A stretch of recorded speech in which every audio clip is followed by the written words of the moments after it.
ठाणे सरकार न्यूज में आपका स्वागत है। बात करेंगे कल्याण डोंबिवली शहर के बारे में।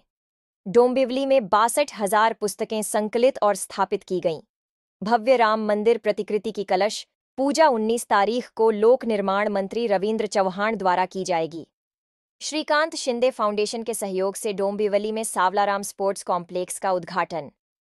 राम मंदिर की प्रतिकृति बनाने के लिए लगभग 62,000 किताबें बनाई गईं। मंदिर को बनाने में 3 दिन लगे और यह मंदिर 50 फीट ऊंचा, 80 फीट चौड़ा और 40 फीट लंबा है। आज सार्वजनिक निर्माण मंत्री रविंद्र चौहान ने इस मंदिर की कलश पूजा की। प्रतिकृति पूरी हो जाएगी और जनता के देखने के लिए खुली रहेगी।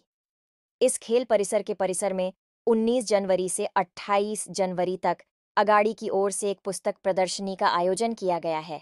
आइए जानते हैं क्या कहते हैं सार्वजनिक बांधकाम विभाग के मंत्री रविंद्र चौहान जी।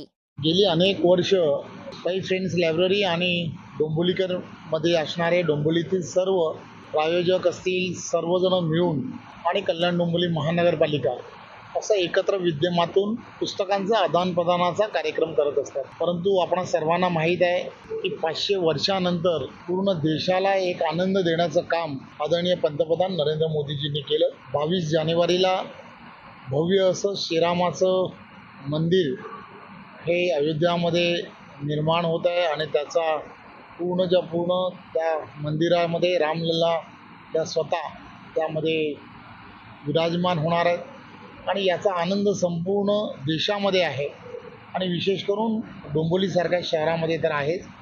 त्यामुळे प्रतिवर्षाप्रमाणे पुस्तकांच्या आदानप्रदानाच्या कार्यक्रमामध्ये विविध अशा उपक्रमांच्या माध्यमातून नवनवीन देण्याचं काम दरवेळी डोंबिवलीने दिलेलं आहे आणि त्याचाच एक भाग म्हणून काही फ्रेंड्स लायब्ररी आणि सर्व प्रायोजकांच्या माध्यमातून कल्याण डोंबिवली महानगरपालिकेच्या माध्यमातून भव्य असं श्रीरामाच्या मंदिराची प्रतिकृती पुस्तकांच्या माध्यमातून उभारण्याचं काम हे करण्यात आलेलं आहे।